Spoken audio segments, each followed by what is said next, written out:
아침에 나로 주의 인자한 말씀을 듣게 하소서. 성도 여러분 안녕하세요. 월요일입니다. 오늘도 하나님의 사랑이 여러분들의 삶의 자리에 가득하기를 간절히 소망합니다. 말씀하고 봅니다. 사무엘하 8장 1절부터 18절까지의 말씀을 봉독해 드립니다. 그 후에 다윗이 블레셋 사람들을 쳐서 항복을 받고 블레셋 사람들의 손에서 메대 간마를 빼앗으니라.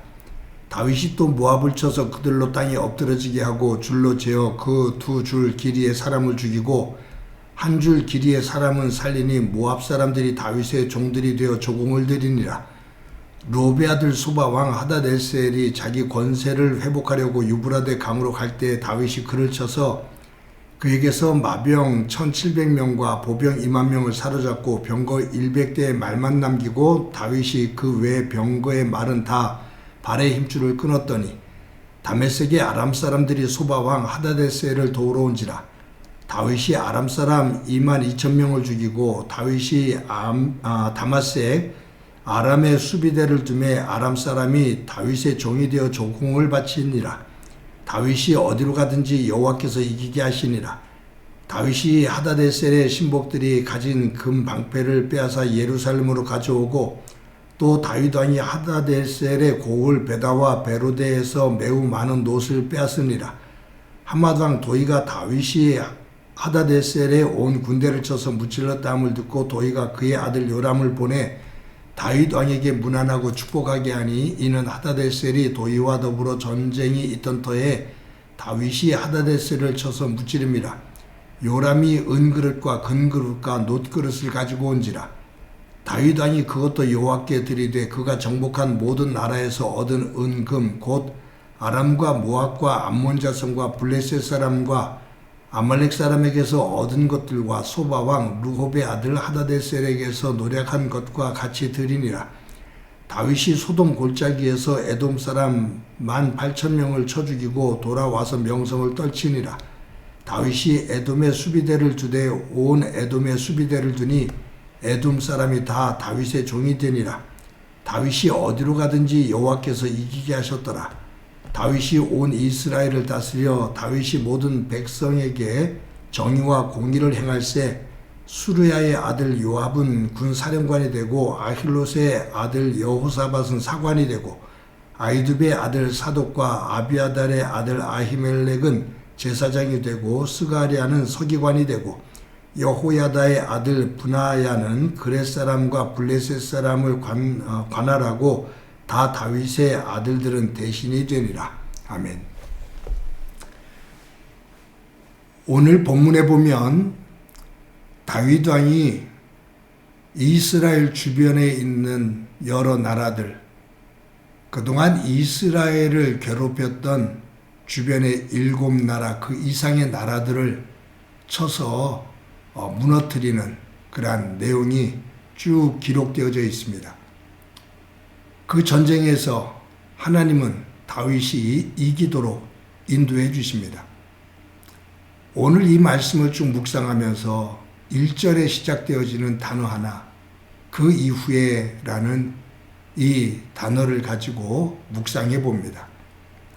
그 이후에, 앞에 있었던 일, 그 이후에 하나님께서 다윗으로 하여금 이스라엘을 괴롭혔던 주변에 7나라 이상의 그 강력한 나라들을 다 무찌르게 하셨다. 언제? 그 이후에. 그렇다면 그 이후에 라는 이 말씀은 그 앞에 있었던 내용들이 어떤 내용들인지, 그 내용이 있었고 그 이후에 하나님께서 다윗에게 역사하셔서 이스라엘 백성들이 그 많은 주변 나라들을 이기게 하셨다, 그 말이에요. 그래서 앞에 있는 내용을 다시 한번 점검해 봅니다. 사무엘하 6장에 보면 다윗이 이스라엘의 왕이 된 이후에 가장 먼저 한 일은 70년 전에 블레셋 군대에게 빼앗겼던 하나님의 법궤를 찾아오는 겁니다. 70년 동안 방치되어져 있던 하나님의 법궤입니다. 하나님의 법궤가 방치되어져 있다는 것은 하나님과의 관계를 그렇게 깊이 생각을 하지 않고 살았다 그 말이에요. 근데 다윗은 왕이 된 이후에 가장 먼저 한 것이 그 법궤를 찾아 예루살렘 성으로 모시는 겁니다. 법궤는 하나님의 임재를 상징하는 거잖아요. 다윗은 그 하나님을 그처럼 소중히 여겼다 그 말이에요. 그 과정에서 어려움도 있었지만 그러나 다윗은 진정한 순종이 무엇인지를 배우게 됩니다. 하나님을 극진히 사랑하는 모습도 보이고요. 사무엘하 7장에 나오는 내용이 있습니다. 다윗이 하나님의 은혜 가운데 백향목으로 지은 큰 궁전에 거해요. 그런데 자신은 그 향기가 나는 백향목 나무로 지은 궁전에 거하면서 하나님의 법궤는 보잘것없는 천막, 성막 안에 거하고 있거든요. 그때 이 다윗이 죄책감을 느끼고 하나님 앞에 부끄러움을 느낍니다. 나는 하나님의 은혜 가운데 이처럼 좋은 백향목으로 지은 큰 궁전에서 거하는데 나에게 은혜를 주신 하나님, 나의 주인이 되시는 하나님의 임재하심이 있는 그 법궤는 허술한 성막 안에 있다라는 것, 그것을 용납하지를 못하는 거예요. 그래서 하나님의 성전을 지어야겠다라는 생각을 합니다. 그런데 하나님께서 다윗의 그러한 말을 들으신 이후에 하나님께서 다윗에게 하시는 말씀이 뭐냐 하면, 다윗아, 네가 내 집을 져주겠다고? 네 마음이 가상하다. 네 마음을 내가 알게 되니 내가 정말로 좋다. 나는 네가 집을 져주지 않아도 된다. 나는 내 백성과 함께 있는 하나님이다. 그러시면서 하시는 말씀이, 내가 네 집을 져주마. 너 이후에 네 아들들의 왕권이 이어질 텐데 어느 누구도 너와 내 후손으로부터 왕권을 빼앗는 자가 없도록 내가 지키겠다라고 하나님께서 이 사무엘하 7장에 약속하셔요. 이러한 일이 있은 이후에, 그 후에 그 말이에요. 법궤를 찾아 예루살렘 성으로 올라오는 그 감동의 사건, 그리고 하나님의 성전을 지어주겠다라는 그 말을 듣고 하나님께서 기뻐하시며 감동하셔서 도리어 다윗의 왕권과 그의 집을 지어주시겠다고 약속하시는 사건, 그 사건이 있은 그 이후에 하나님은 다윗과 함께 하셔서 이스라엘 주변에 다윗을 괴롭히는 많은 나라들을 쳐서 이기게 하십니다. 여러분, 오늘 본문 가운데 6절에 다윗이 다메섹 아람의 수비대를 두매 아람 사람이 다윗의 종이 되어 조공을 바치니라. 다윗이 어디로 가든지 여호와께서 이기게 하시니라. 다윗이 어디로 가든지 하나님께서 이기게 하셨다라고 기록되어 있어요. 여기에 14절에 보면 다윗이 에돔의 수비대를 두되 온 에돔의 수비대를 두니 에돔 사람이 다 다윗의 종이 되니라. 다윗이 어디로 가든지 여호와께서 이기게 하셨더라. 다윗이 어디로 가든지 여호와께서 이기게 하셨다. 언제?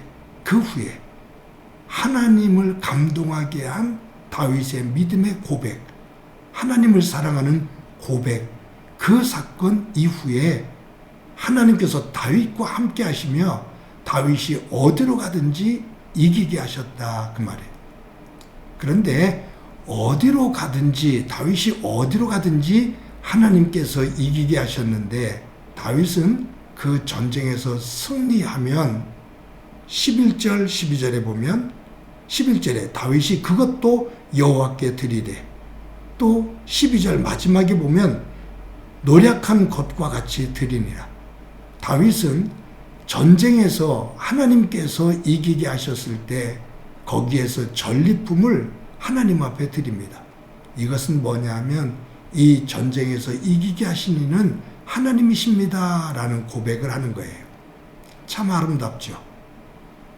하나님의 마음을 감동시키는 다윗, 그와 함께 하시면서 승리하게 하시는 하나님, 그 승리한 자리에서 하나님 앞에 또 영광을 돌리며 찬양하는 다윗, 이것이 선순환입니다. 사랑하는 성도 여러분, 저와 여러분이 하나님으로부터 복을 받고 하나님의 은혜 자리 가운데 거하기를 소망합니다. 저도 여러분도 그러한 은혜 자리에 서기를 우리는 바라고 있습니다. 그 바람 앞에, 그 후에 먼저 하나님 앞에 감동이 되어지는, 하나님께서 기뻐하시는 그 믿음의 자리에 우리들이 서는 그 후에 하나님께서 그 안에 주시는, 그 위에 주시는 놀라운 은혜를 다윗처럼 경험하고 그 간증이 있는 귀한 삶의 자리가 오늘도 이어지기를 간절히 소망합니다. 한번 기도합니다. 하나님의 은혜를 감사합니다. 다윗이 하나님 앞에 기쁨이 되어지고 사랑을 고백한 그 이후에 하나님께서 다윗과 함께 하시며 삶의 자리에서 이기게 하시는 모습을 봅니다. 거기에서 승리한 다윗이 또 하나님 앞에 영광 돌리는 모습을 봅니다. 우리에게도 이와 같은 아름다운 믿음의 선순환이 이루어지는 복된 삶이 되도록 은총 베풀어 주옵소서. 오늘도 그와 같은 하루의 삶 되게 하옵소서. 예수님의 이름으로 기도드립니다. 아멘.